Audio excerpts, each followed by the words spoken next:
Welcome to the Hot Lava Podcast. Kevin Acee, Padres beat writer for the Union-Tribune. Ryan Finley, sports editor for the Union-Tribune. This is a Hot Lava on the go. Ryan had a big meeting. You could tell by the fact that he's not wearing a hat, a cap, and athletic shirt or a hoodie. And I'm coming from the airport, so about to go in the ballpark. Padres, Brewers, 4 games. Ryan, I just got back, as you know, since you're my boss, from well, I guess it wasn't disastrous road trip since they won the last one, but it was a terrible road trip. Where would you like to start? I'd like to start with, I guess maybe because I'm in a good mood here. Let's start with the one thing that kept it from being disastrous. I thought that yesterday's win over the Phillies, Ranger Suarez in his home stadium, with the Padres reeling, was maybe as impressive a win as they've had in a while. And it's the first win they've had in a while, Ryan. Yeah, that's true. It's the first win they've had in a week, and the most impressive win they've had in a while. And this season, they continue to confound me, this team. Just when I think they're good, they go get swept by the Mets. Just when I think that, things could really be trending in a terrible way, they go and they beat the best pitcher in the National League in his home stadium. I guess this isn't really a question, Kevin, but my thought is, I still can't figure these guys out. And maybe that's the mark of the 500 team. I don't know. I think your point is exactly what baseball is about. I think it was fairly predictable, and I'm not at all saying I predicted they would beat Ranger Suarez. They would find a way to score enough runs against Ranger Suarez. And by the way, they didn't beat him. They beat the bullpen, but they got him out after 6 innings because they had enough hits. They got on base. They saw some pitches. But it's hard. Evidence to the contrary aside, since they've been swept 4 times, but it's hard to sweep a team. It is hard to lose all 6 games on a road trip, which is what it would have been had the Padres lost yesterday. For the first time in 15 years, that would have happened. So it's it was fairly predictable they were going to go in there and get at least one of those games. And since they lost the first 2, and that's baseball. And obviously it happens to them quite a bit, right? Where you're how do they lose to that team? But you are, gosh, a lot of stuff you touched on, we've touched on so much, and they're a 500 team. And now they host the Brewers, who are 44-30, first place in the Central. I'm going to be real honest, and we can go wherever you want from here, but I spent the plane ride working on other stories, didn't really do my research on the Brewers. I know their record. I know they've got William Contreras. I know they've got Pat Murphy as their manager. They're in first place. They rank in the top 3 or 4 in the National League in most offensive categories.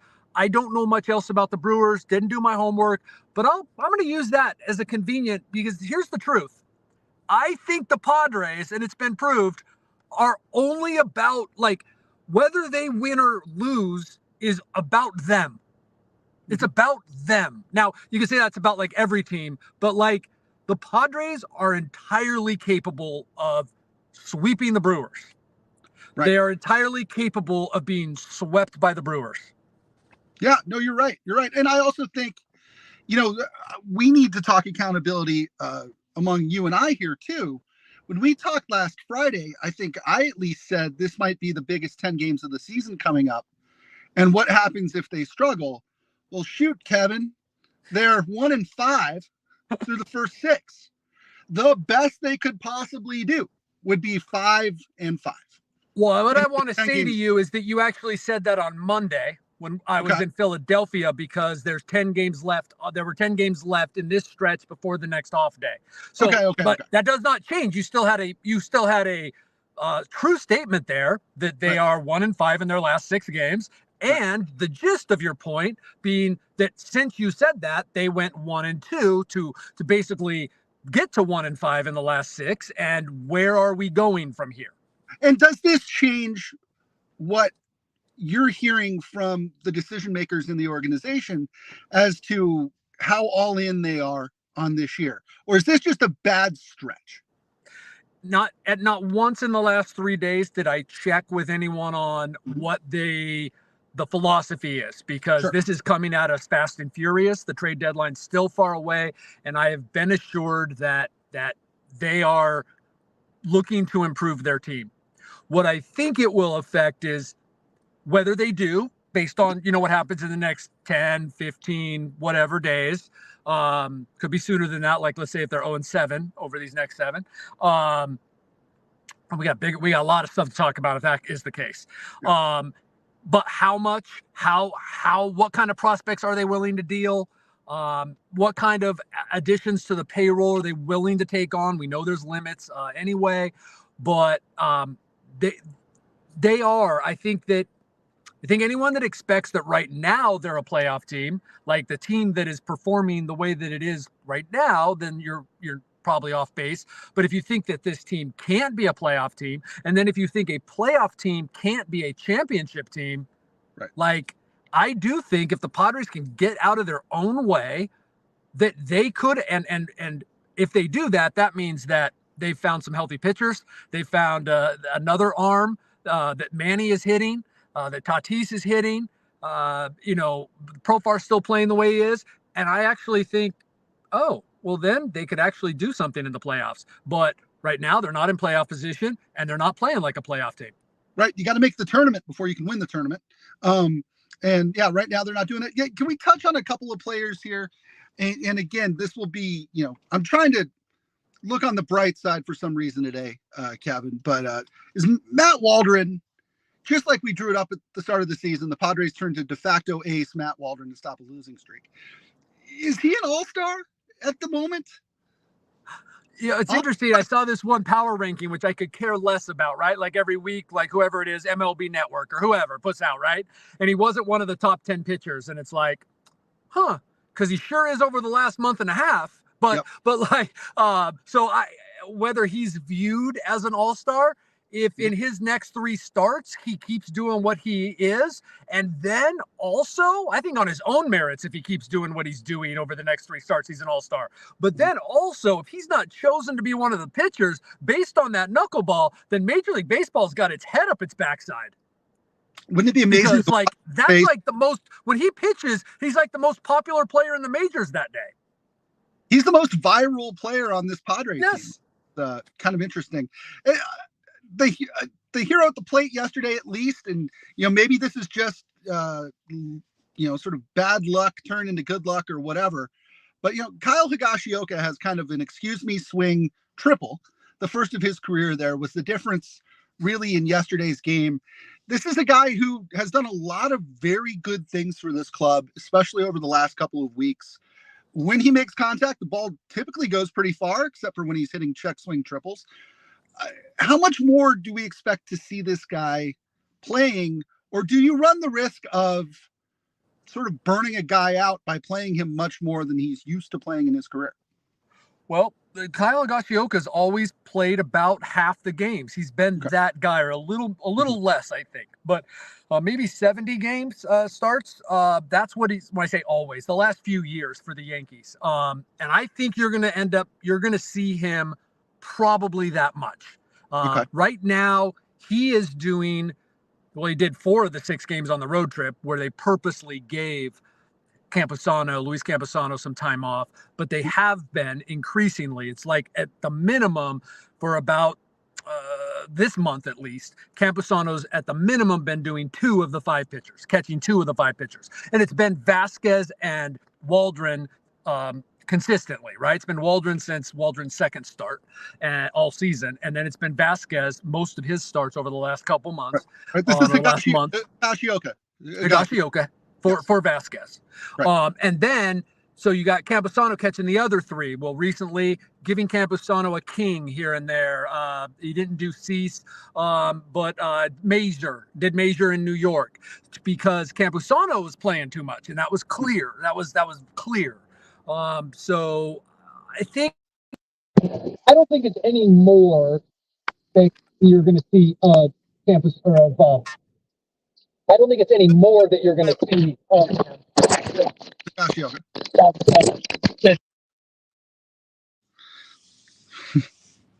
Okay. Right. No, that makes total sense. I get that. It's just, it's so interesting to me. I mean, the guys who, and again, this is why baseball is the greatest game, is, in February, had you told us we'd be dedicating much of a podcast to Matt Waldron, Kyle Higashioka, and Jackson Merrill, I don't know if I would have believed you. But Jackson Merrill, I mean, has been a big, big help for them, especially in the last couple of weeks.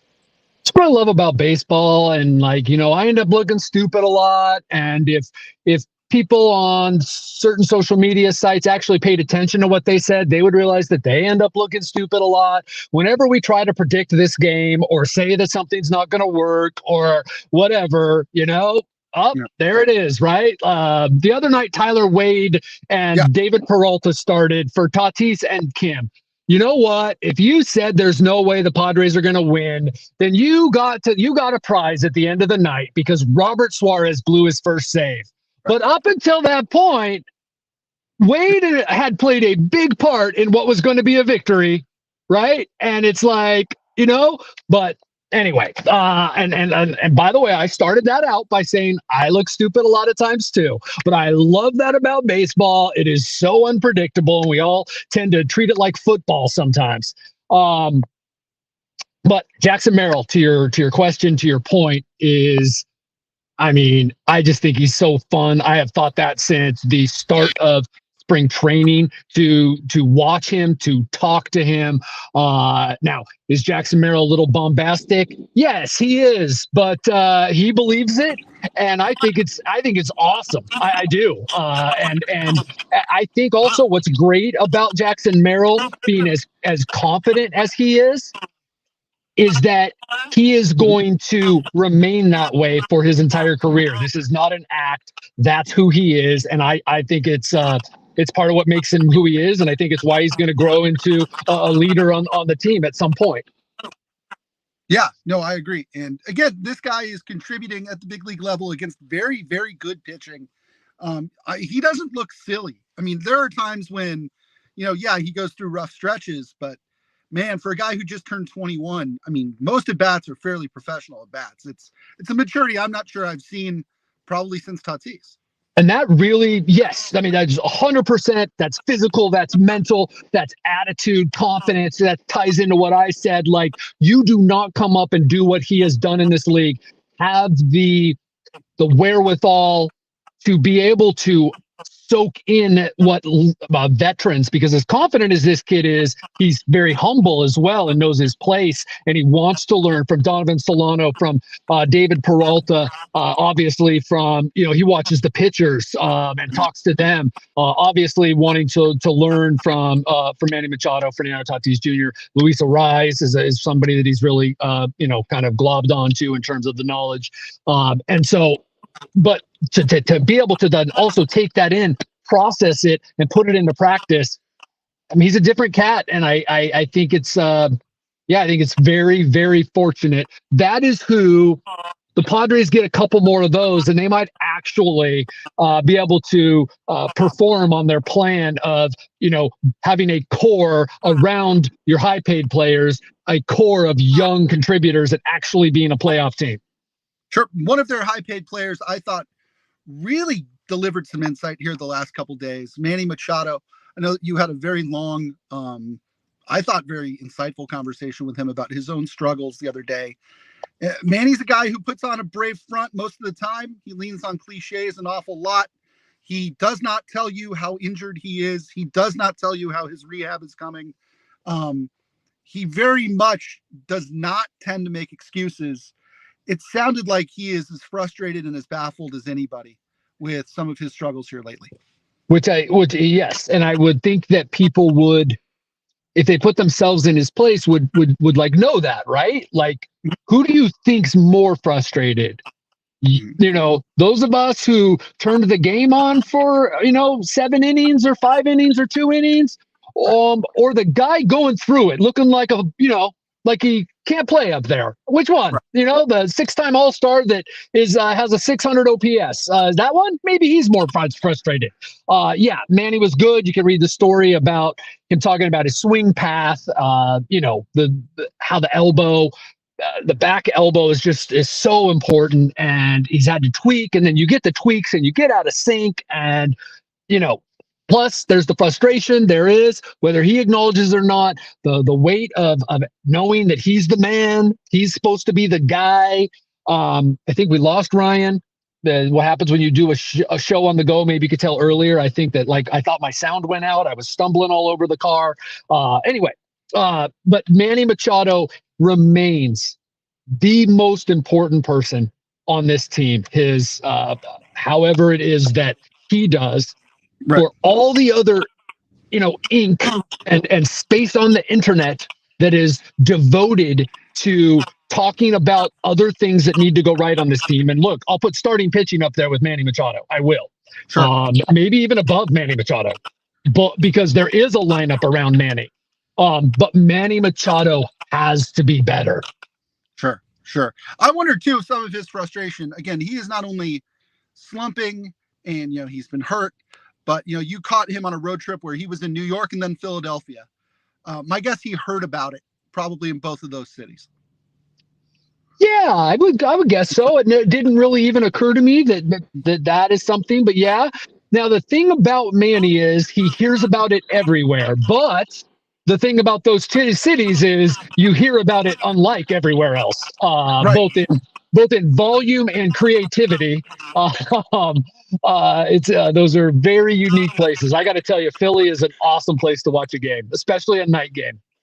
Oh, I can imagine. And hey, they've got a great team. I mean, some of it's a chicken and an egg thing too, right? It's they're about as good as anybody in baseball right now, and Kyle Schwarber sure seems to kill the Padres. I don't want to touch on the Brewers too much because, like we said, again, I think that the season and this series comes down to how the Padres play. But I think we should acknowledge that their manager is a guy who who in my past life I knew a little tiny bit, and that's Pat Murphy.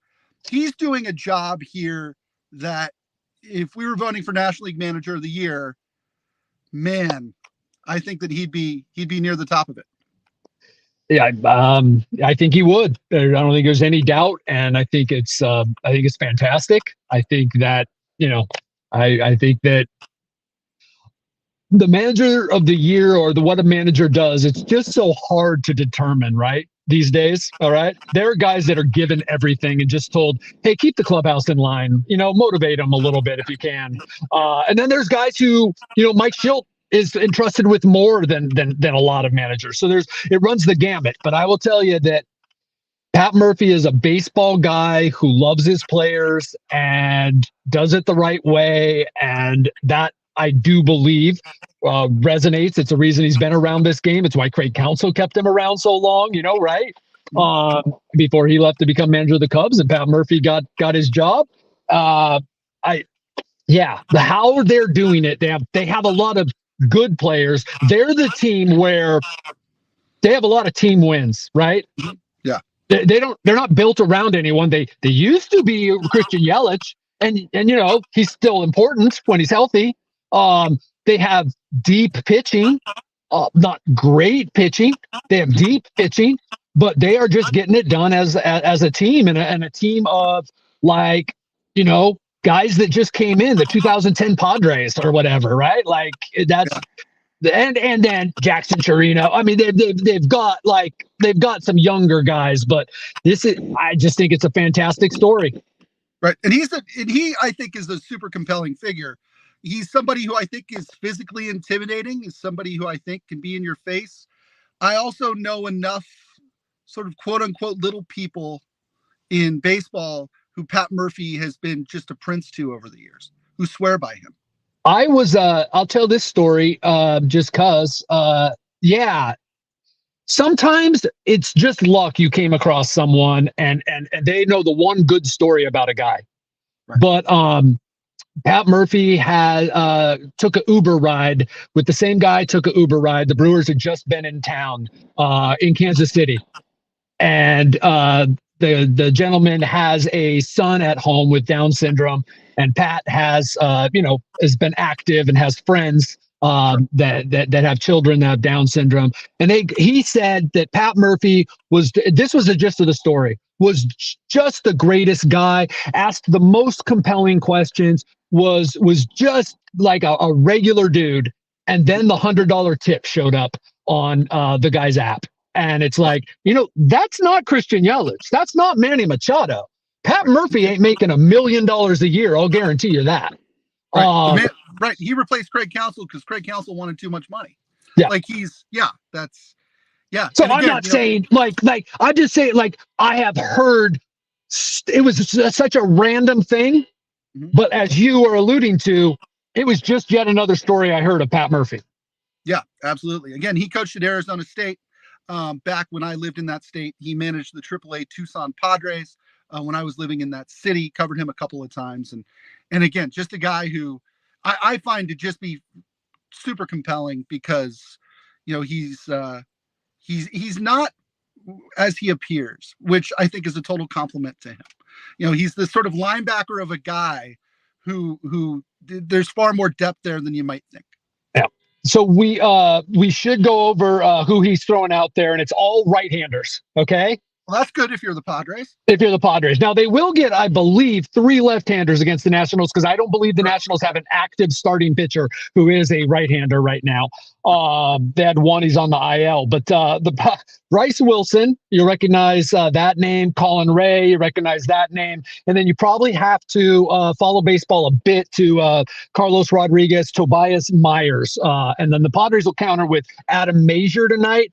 I was under the impression that last time might be his last start. Yu Darvish thought he could come back. The Padres wanted him to pitch in Fort Wayne. Yu Darvish probably not coming back until the Nationals series next week. So Mazier has another start here. Dylan Cease tomorrow against Colin Ray. Randy Vasquez and Michael King are the Saturday, Sunday pitchers against the Brewers. And we'll have to wait until Monday. You got to wait till Monday to see the staff ace, Matt Waldron, against the Nationals. Against the Nationals. Before we go, by the way, I'm constantly in awe of how you can do the travel thing and be social and put sentences together and write sentences on travel days like today. Are you a plane sleeper? I can be. Yes, I can be. Absolutely. I grabbed probably an hour. I grabbed an hour at the beginning of this. It was 5 hours and 2 minutes, the flight, and one of the rare direct flights anymore from across the country into San Diego. I grabbed an hour, and it was no problem. Like I don't remember takeoff. So that's the beauty of it. Yep. My wife hates it when I say this, so I'll say it again. Traveling alone is one of my favorite things in the world. And it's because I get to sleep. Absolutely. It is without a doubt. Could not agree more. My kids are grown, so I can say it. My wife travels as much as I do. So actually traveling with her, though we try not to because we like to just stay home when we're home, but it's also good because we just don't pay attention to each other when we're on the plane. It's like we travel like we were alone because I'm an aisle guy. She's a window person, and we both just do our thing. And then, oh, hey, how you doing? All right, let's go on vacation. But yes, you nailed it. You nailed it. And we are in high amateur season, by the way. These are the summer months when the folks that don't travel too much, I think that you should have to take, if you don't take 20 flights a year, not like a big test, but I just thought of this today. Like one of those tests you got to take online, like if you get a traffic ticket and you want to have it not show up on your insurance, right? Like just a good 20 question test about airplane etiquette, not bumping the seat, that kind of thing. Like, not using your earphones and not your speaker, just stuff like that. But anyway. Nothing worse than the guy who tries to cut in front of you as everybody is deplaning. Like, we all don't have connections, sir. Yeah, no, absolutely. Standing up, anyway. Standing up before everybody else. Yes. Kevin, these people are why I finally caved and got TSA pre-check, literally got my number emailed to me yesterday morning because I'm going to be doing a little bit of traveling later this summer with the family. And I can't be waiting in those lines. I can't be behind somebody who doesn't know you have to take your shoes off, who doesn't know you have to take your laptop bag out. It's I don't want to. I'm just going to set the expectations low for you because a lot of people have TSA pre-check now. Right. Not what it used to be. Dang it. But it can be. So it just maybe depends on where you're going, what time of day. But there are times you get there and you're looking around like, this is the TSA pre-line. Now, the good thing is you don't have to take the stuff out of your bag. The line moves a little quicker. But air travel, man, since the pandemic, woo, a lot of people. I think it's only fitting that a conversation that started with both of us in our cars ends with us talking about airline travel. I think that's and I took a train on this trip from Philadelphia to New York, so we covered it all. Excellent, excellent, excellent. Well, that